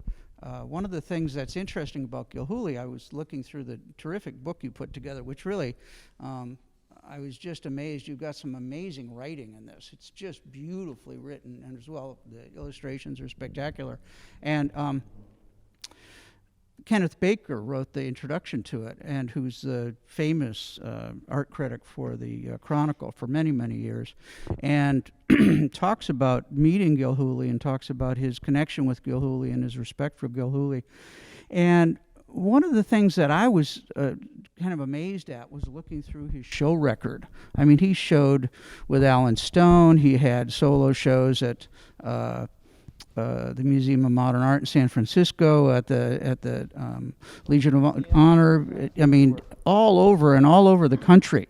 And one of the things that's kind of strange to me about ceramic art is that it isn't nearly as well known as I would think it would be. I think that a few people like Bob Arneson get this international recognition, but Gilhooly's shown all over the place, and it doesn't seem to me he's gotten the recognition, maybe in the art world, yeah, but outside the art world that I would have expected. Do you know any thoughts about that? Yeah, well, I mean, it's tough when you're part of a group, an art movement, and you're not the pioneer. You're not Peter Voulkos. You're not Jackson Pollock. You're not Robert Arneson. You're the student of. What was great, though, is in this video, which is really quite exciting, is that idea that he was professing that, in fact, the funk movement was something that they weren't really aware of, but they were more aware of the pop art movement, and they just translated into ceramics, and they were not good craftsmen. We talked about that in the Clayton Bailey piece. But they became great artists because why? Because they took a craft form and made it art. And Gilhooly is absolutely one of the most well-known artists, but never got his due because of the medium. But I mean, even if you were to look at these pieces, you've got to really look closely. I mean, this is quite exciting to look at something from 1970. And the humor, this is artist, and a lot of stuff he did, I mean, you can look, had sexual implications. Like, if you look at, even on the cover of the book, I had some people hassle me about this, but it's Mousy Toad, and then the frogs are in different love positions. They're all fornicating. But I think this is a quintessential, historically important Gilhooly, 1970. He didn't make a lot of big work, but the animals on top are fornicating, and you have the crops, and it's just quite beautiful. And what the exaggeration of the glaze, the color, everything, this is what he was all about. And yet, it's fun, and we laugh. So, I mean, he was very successful in getting his point across. Mousy Toad, Boris Frogloff, this idea of creating your own mythology. This is, Wiley did it, DeForest did it, Arneson did it. A lot of these people found their own voice through animals, through whatever they could. And he talks a lot about Warhol, but mostly Oldenburg being a big influence on his career, his life. And I think what we're missing, and he did take classes with Thibault, so Thibault was an influence also.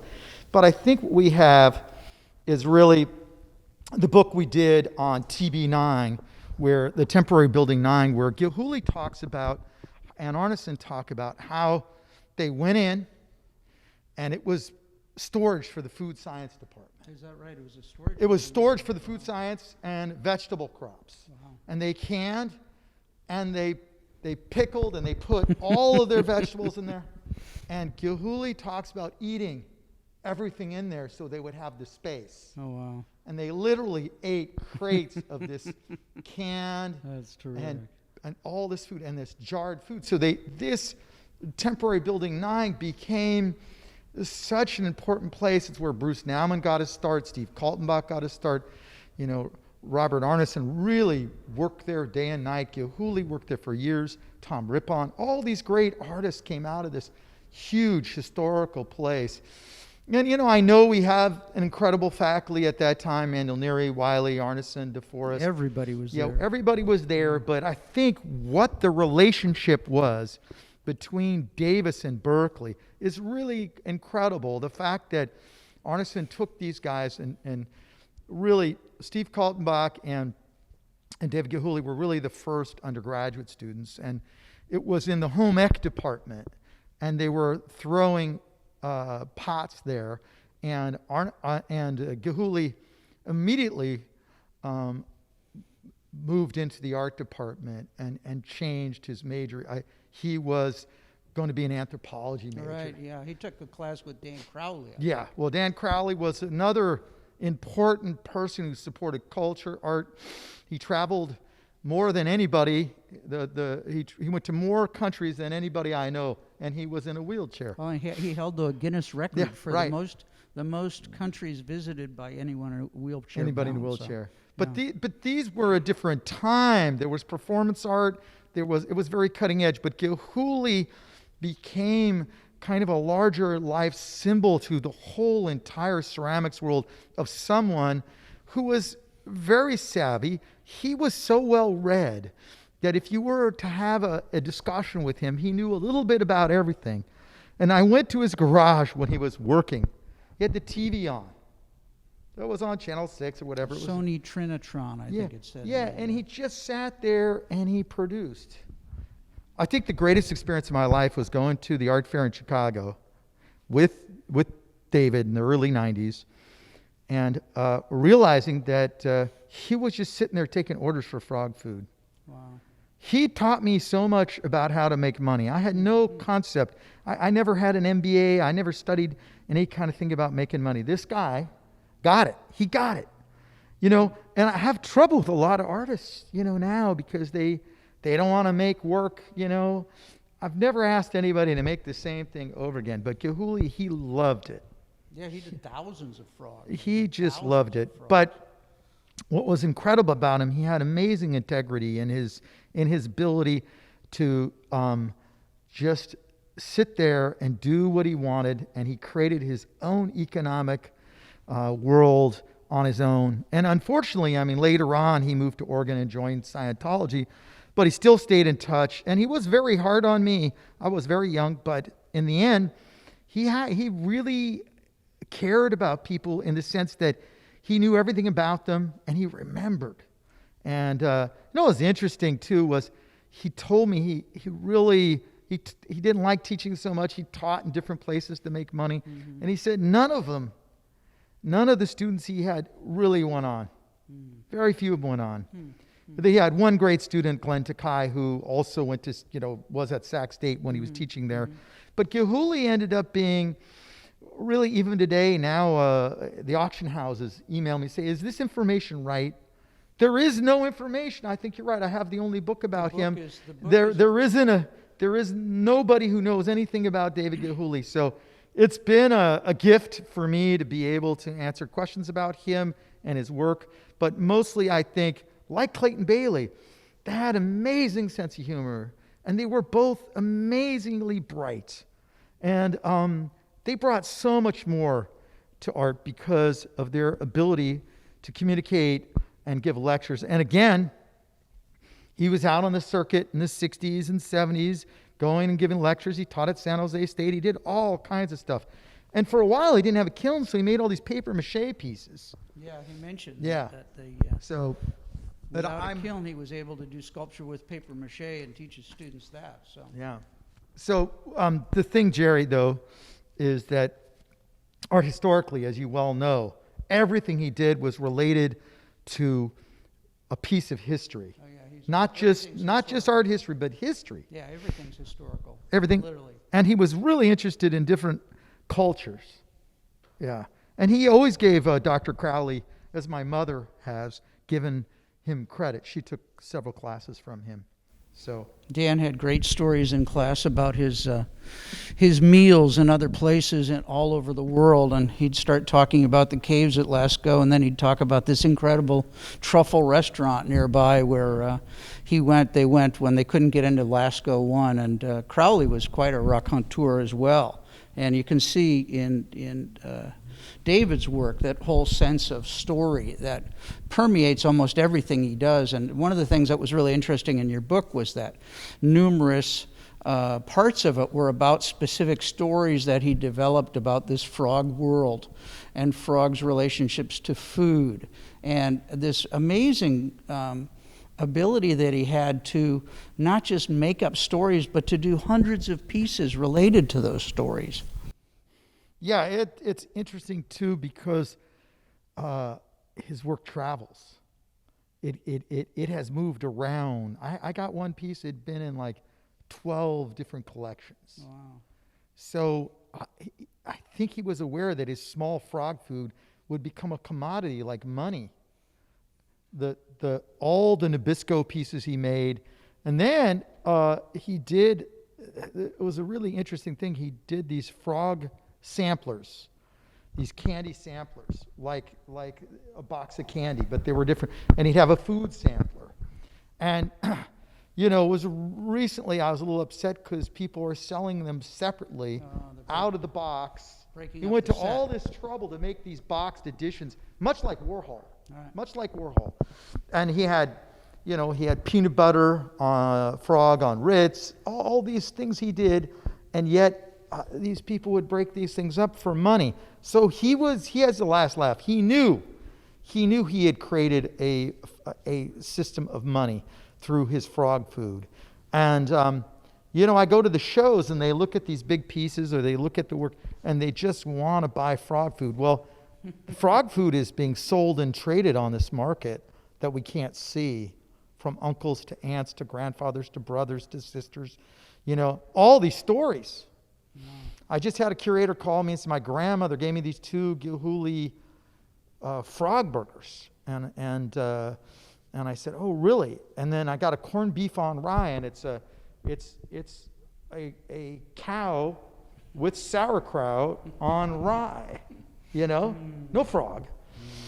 And I think also big influence life. He spent some time up in Canada and working with Joe Fafard and Victor Siskansky up in Saskatchewan, and I think that had a big effect on him. He always had a hankering for Canada or the Pacific Northwest, and he told me he always had to come back to Northern California to make it. He did blow his big chance with Alan Stone, and you say why he didn't make it. Well, he didn't really like gallerists. He didn't like us. And I was young enough, and I looked up to him that he kind of left me alone, but he wasn't exactly an easy person to get along with. Well, and Alan was big time. So he made a big mistake. He was in a show at Alan Stone, and he had his work up. And just like my discovery of him in the men's bathroom taking orders for food, frog food, I in Chicago, I found him. This is early 70s, late 60s. He was down the street in his van. He drove all the way to New York. With a bunch of stuff. And he told people at the opening, he said, I'll be down 3 blocks on the corner of X and Y, and there he was, on West 57th. While he's having show West at Alan 57th Stone? Street or something. He was sitting there on West 57th and 9th Avenue, far enough away, and he was selling his stuff. And so it went back to Alan Stone, heard about it, and that was it for him. That was the end. Yeah, So, there were so many opportunities, but the thing about him was he was his own man. He was his own business. You couldn't control David Gilhooly. Bob Anderson said he didn't like authority, so. He hated authority. Yeah. He didn't want people telling him what to do. He was really amazing because he found a way to live. He raised 2 sets of kids, 2 families. Yeah. And he managed to do that off of selling ceramics, and he never was hungry. Amazing. He used to call me up and say, hey, John, I got these pieces. You want to buy them? And then I'd say, oh, I don't know, David. Send them to me. I'll see what I can do.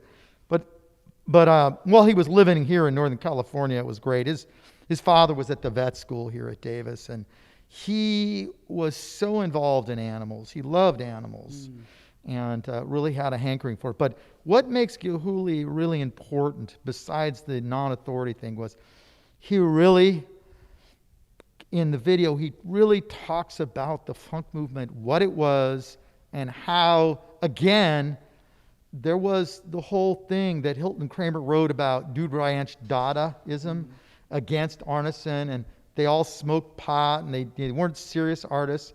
And I think his work really pokes the finger at the New York school of thought. And I think having Kenneth Baker write something, wrote this piece in here is great. Linda Fitzgibbon, actually a local Davis artist, ceramicist, she designed it.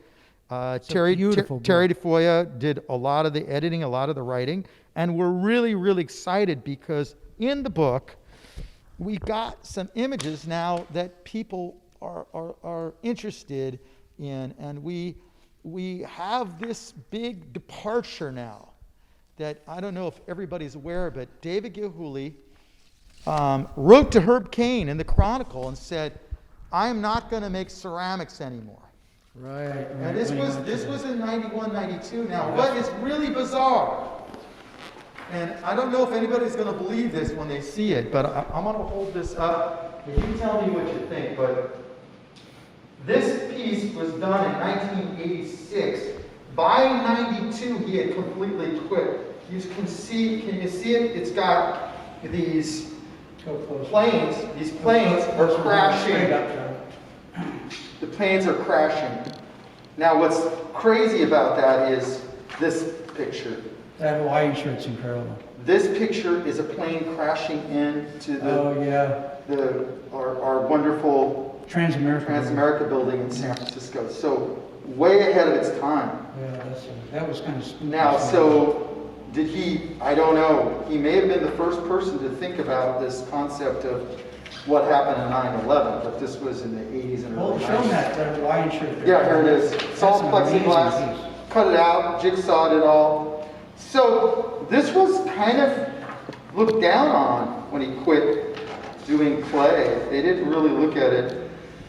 Who was really influenced by Sam Francis? He went down to Smith Anderson, the printmaker, Paula Kirkby, the great printmaker down there, and he did a bunch of prints.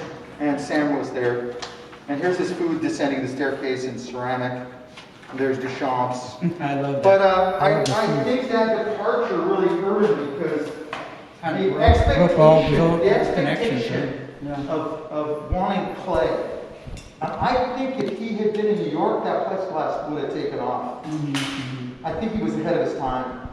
Yeah, And yeah, because the Plex had the kind of New York slick look about it. Or That's Miami. very or different, LA. very different than funk, Yeah. really. I mean, that Yeah. it really was a whole different look. The other thing I noticed was that he got thrown out of one of the colleges he taught at because he did a couple of baboon sculptures and he named them after the department chair and his wife. Yeah.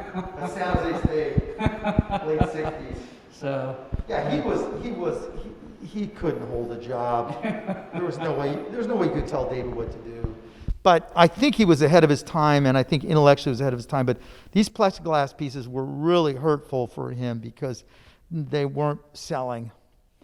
And I sold 2 of the Transamerica buildings to a book publisher who published math books, and in the Bay Area, and they used the image, but they kept them in their house for themselves. That was just the way to do it. It was a really interesting concept, the idea that they were actually interested, a national textbook company, interested in these pieces. And I gave him a show. It was very difficult to sell these things.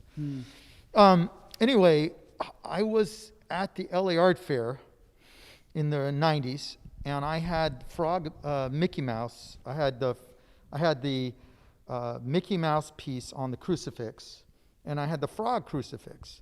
And nobody made a big deal about the frog crucifix, but the Mickey Mouse crucifix, I got in trouble. Good trouble. Disney, they sent somebody over when they saw it. It was in the LA Times, and they came over and they had a letter. They handed me the letter, and they threatened me that I needed to take it down and that it was against this and this and this. Anyway, it was really interesting. There were a couple of attorneys who were also in the art world who came and approached me also and said, it's been changed, you don't have to do it. So I left it up, and I got a nice crowd. So he always was pushing the envelope and trying to get this reaction. And I think he did some shocking pieces. He had an oral sex cup. He had a lot of sexual stuff. Yeah, a lot of stuff, and I think he did it just to shock people, and that was his big thing. There's a great piece called Credit Card Whirlpool, and it's over at the UC Davis Library. And there's actually an image of me and him on a TV. And this piece was, David had a credit card in his hand, and he's sinking in this. There's a couch, there's TVs, there's things, and he's just sinking in this piece. And it was a really interesting thing. In fact, it was out on the property at the old candy store gallery up in Folsom, and Glenn Takai saved it. Oh, wow. Yeah, wow. And it took us forever to clean the thing up, but eventually ended up at the UC Davis Shields Library where it has a home. And I have a beard and a mustache, and David has got his arm around me. Now, what's interesting, even at the TB9 show, which was Bob Arneson's retirement in my gallery in June of '91, David, I don't know, he kind of felt like he was a lot of people's fathers, but he had these giant hands, and there's a picture of me, and he's just grabbing me. He could have just picked me up. Wow. Yeah, he was a really strong guy. Wow. And he had a big heart, but he was a survivor. Anyway, I'm really happy that everybody got to see the film, and hope that things look up for you and all of your families, and I hope you stay creative. And if you can, on September 18th, we've got the California Conference of Advancement of Ceramic Art 2.0. It's from 10 to 4. You can get it on our website, and you can watch a full day of free lectures, and you'll be able to enjoy Arthur Gonzalez and Lisa Clegg and Michelle Greger and Lisa Reinertson, and everybody's going to be there, and we hope that you can make it. And it's a really amazing conference. So Yeah. if you have any interest in clay and ceramics, or even just in art in general, you should look at it, because it really is a terrific experience. And Mr. DeCamp and I worked on a film about the Gilhooly Gallery. We're going to be showing that soon. That's like our 5th episode. But we're going to be doing Barbara Spring next. She was one of the founders of the American figurative wood sculpture movement. And she would be about 115 now if she was alive. So we're really fortunate to have all this great old video footage. I want to thank our producer and our cinematographer, Judd Takai. And I hope everybody stays healthy. Wear your mask, wash your hands, and try like heck to be safe and enjoy this time you have with your family. Thank you, John. Thank you, folks, for joining us. We'll see you next time.